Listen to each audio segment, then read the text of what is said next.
Chapter 4 The Bell and the Hammer. There was no doubt about the magic this time. Down and down they rushed, first through darkness, and then through a mass of vague and whirling shapes, which might have been almost anything. It grew lighter. Then suddenly they felt like they were standing on something solid. A moment later, everything came into focus, and they were able to look about the place. What a queer place, said Diggory. I don't like it, said Polly with something of a shudder. What they noticed first was the light. It wasn't like sunlight, and it wasn't like electric light, or lamps, or candles, or any light they had ever seen. It was a dull, rather red light, not at all cheerful. It was steady and did not flicker. They were standing on a flat paved surface, and buildings rose all around them. There was no roof overhead. They were in a sort of courtyard. The sky was extraordinarily dark, a blue that was almost black. When you had seen that sky, you wondered that there should be any light at all. It's very funny weather here, said Diggory. I wonder if we've arrived just in time for a thunderstorm, or an eclipse. I don't like it, said Polly. Both of them, without quite knowing why, were talking in whispers, and though there was no reason that they should still go on holding hands after their jump, they didn't let go. The walls rose very high around the courtyard.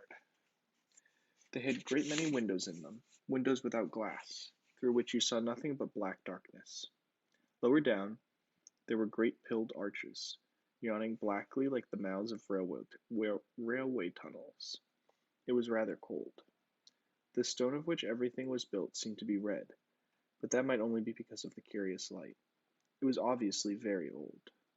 Many of the flat stones that paved the courtyard had cracks on them. None of them fitted closely together, and the sharp corners were all worn off. One of the arched doorways was half filled up with rubble. The two children kept on turning round and round to look at different sides of the courtyard. One reason was that they were afraid of somebody, or something, looking out of those windows at them when their backs were turned. Do you think anyone lives here? Said Diggory at last, still in a whisper. No, said Polly. It's all in ruins. We haven't heard a sound since we came. Let's stand still and listen for a bit, suggested Diggory. They stood still and listened, but all they could hear was the thump-thump of their own hearts. This place was at least as quiet as the wood between worlds, but it was a different kind of quietness. The silence of the wood had been rich and warm. You could almost hear the trees growing, and full of life. This was a dead, cold, empty silence. You couldn't imagine anything growing in it. Let's go home, said Polly. But we haven't seen anything yet, said Diggory. Now we're here, we simply must have a round look. I'm sure there's nothing at all interesting here. There's not much point finding a magic ring that lets you into other worlds if you're afraid to look at them when you got there. Who's talking about being afraid? Said Polly, letting go of Diggory's hand. I only thought you didn't seem very keen on exploring this place. I'll go anywhere you can go. We can get away the moment we want to, said Diggory. Let's take off our green rings and put them in our right-hand pockets. Now all we have to do is remember that our yellow is in our left hand. You can keep your hand as near to your pocket as you like, but don't put it in, or you'll touch your yellow and vanish. They did this, and went quietly up to one of the big arched doorways which led into the inside of the building. And when they stood on the threshold and could look in, they saw that it was not so dark inside, as though they had it as at first. It led into a vast shadowy hail, which appeared to be empty.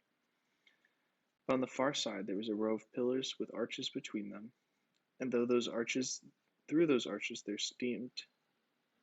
streamed in some more of the same tired-looking light. They crossed the hall, walking very carefully for fear of holes in the floor or anything lying about that they might trip over. It seemed a long walk. When they had reached the other side, they came out through the arches and found themselves in another larger courtyard. That doesn't look very safe, said Polly, pointing at a place where the wall bulged outwards, and looked as if it were ready to fall over into the courtyard. In one place, a pillar was missing between two arches, and the bit that came down to the top of where the pillow ought to have hung was there with nothing to support it. Clearly, the place had been deserted for hundreds, perhaps thousands of years. If it's lasted till now, I suppose it'll last a bit longer, said Diggory. We must be very quiet. You know a noise sometimes brings things down, like an avalanche in the Alps. They went on out of the courtyard into another doorway, and up a great flight of steps through vast rooms that opened out of one another till you were dizzy with the mere size of the place. Every now and then they thought they were going to get out into the open to see what sort of country lay around the enormous place, but each time they only got into another courtyard. This must have been a magnificent place when people were still living there. In one there had been a fountain. A great stone monster with widespread wings stood with its mouth open, and you could see a bit of piping at the back of its mouth, out of which water used to be poured. Under it was a wide stone basin to hold the water, but it was dry as bone. In other places there were the dry sticks of some sort of climbing plant, which had wound itself round the pillars and helped to pull some of them down. But it had died long ago, and there were no ants or spiders or any living creatures you'd expect to see in the ruin, and where the dry earth showed between broken flagstones, there was no grass or moss. It was all so dreary, and all so much the same that even Diggory was thinking they had better put on their yellow rings and get back to the warm green living forest of the in-between place, when they came to two huge doors of some metal that might possibly be gold. One stood a little ajar, so of course they went to look in. Both stared and drew a long breath, for there was at least something worth seeing. For a second they thought the room was full of people, hundreds of people, all seated, all perfectly still. Polly and Diggory, as you may guess, stood perfectly still themselves for a long time, looking in. But presently they decided that what they were looking at could not be real people. There was not a movement nor a sound, nor a breath among all of them. They were like the most wonderful waxworks you'd ever seen. This time Polly took the lead. There was something in this room which interested her more than it interested Diggory. All the figures were wearing magnificent clothes. If you were interested in clothes at all, you could hardly keep yourself from going in. And the blaze of their colors made this room look not exactly cheerful, but at any rate rich and majestic after all the dust and emptiness of all the others. It had more windows, too, and was a great deal lighter. I can hardly describe the clothes. All figures were crowned and robed. Their robes were crimson and silvery gray, and deep purple and vivid green, and there were patterns and pictures of flowers and strange beasts and needlework all over them. Precious stones of astonishing size and brightness stared from their crowns and hung in chains around their neck, and peeped out from all the places where anything was fastened. "Why haven't these clothes all rotted away long ago?" asked Polly. "Magic," whispered Diggory. "Can't you feel it? I bet this whole room is just stiff with enchantments. Could feel it the moment we came in." "Any of these dresses would cost hundreds of pounds," said Dot. But Diggory was more interested in the faces, and indeed these were well worth looking at. The people sat in their stone chairs on each side of the room, and the floor was left free down the middle. You could walk down and look at the faces in turn. "They were nice people, I think," said Diggory. Polly nodded. All the faces they could see were certainly nice. Both the men and women looked kind and wise, and they seemed to come from a handsome race. But after the children had gone a few steps down the room, they came to faces that looked a little different. These were very solemn faces. You felt you would have had to mind your P's and Q's if you ever met living people who looked like that. When they had gone a little further, they found themselves among faces they didn't like. This was about the middle of the room. The faces here looked very strong, proud, and happy, but they looked cruel. A little further, they looked crueler. Further on again, they were still cruel, but no longer looked happy. They were even despairing faces, as if the people they belonged to had done dreadful things, and also suffered dreadful things. The last figure of all was most interesting. A woman even more richly dressed than all the others. Very tall, but every figure in that room was taller than the people of our world, with a look of such fierceness and pride that it took your breath away. Yet she was beautiful, too. Years afterwards, when he was an old man, Diggory said he had never in all his life known a woman so beautiful. It is only fair to add that Polly always says she couldn't see anything specifically beautiful about her. This woman, as I said, was the last, but there were plenty of empty chairs beyond her, as if the room had been intended for a much larger collection of images. I do wish we knew the story behind all this, said Diggory. Let's go back and look at that table sort of in the middle of the room. The thing in the middle of the room was not exactly a table. It was a square pillar about 4 feet high, and on it there was a rose and a golden arch from which there hung a little golden bell, and beside there was a little golden hammer to hit the bell with. I wonder, I wonder, I wonder, said Diggory. There seems to be something written down here, said Polly, stooping down and looking at the side of the pillar. By gum, so there is, said Diggory.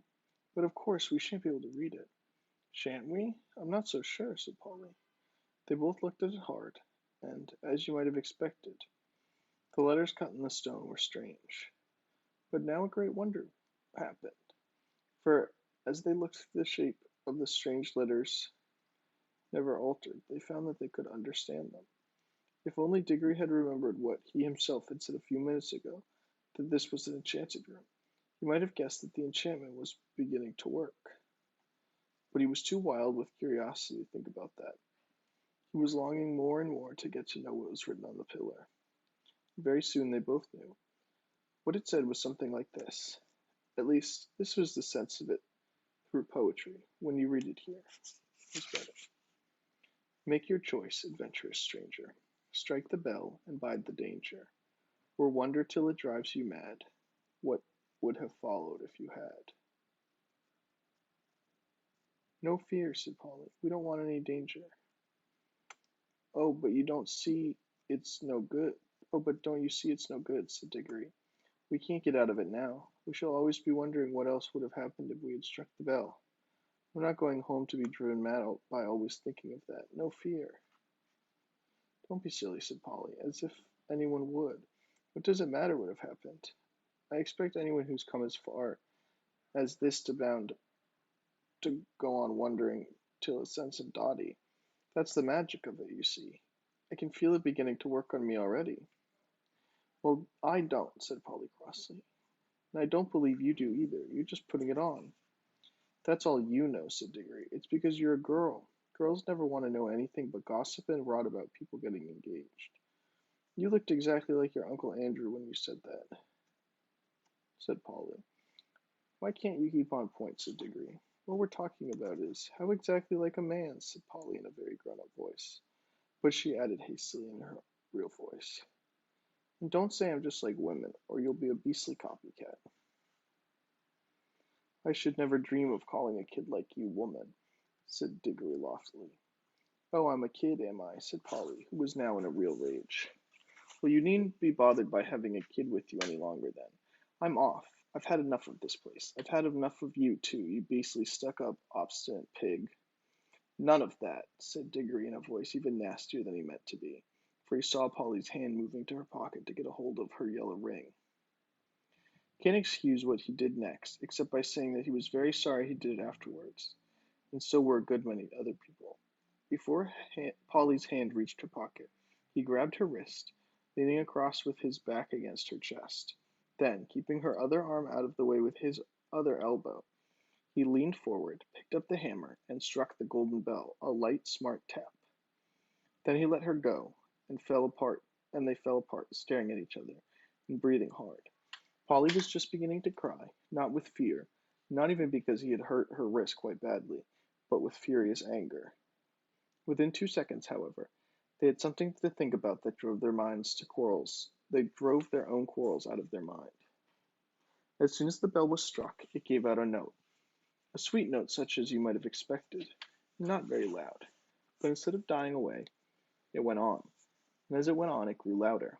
Before a minute had passed, it was twice as loud as it had begun with.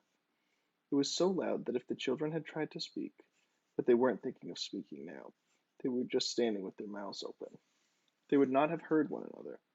Very soon it was so loud that you could not have heard one another even by shouting. And still it grew, all in one note, a continuous sweet swell. Through the sweetness had something horrible about it, till all the air in that great room was throbbing with it, and they could feel the stone floor trembling under their feet. Then at last it began to be mixed with another sound, a vague, disastrous noise which sounded first like the roar of a distant train, and then like the crash of a falling tree. They heard something like great weights falling. Finally, with a sudden rush and thunder, and a shake that nearly flung them off their feet, about a quarter of the roof at the end of one end of the room fell. Great blocks of masonry fell around them, and the walls rocked. The noise of the bell stopped. The clouds of dust cleared away. Everything became quiet again. It was never found out whether the fall of the roof was due to magic, or whether that unbearably loud sound from the bell just happened to strike the note which was more than the crumbling walls could stand. "There, I hope you're satisfied now," panted Polly. "Well, it's all over anyways," said Diggory, and both thought it was, but they had never been more mistaken in their lives.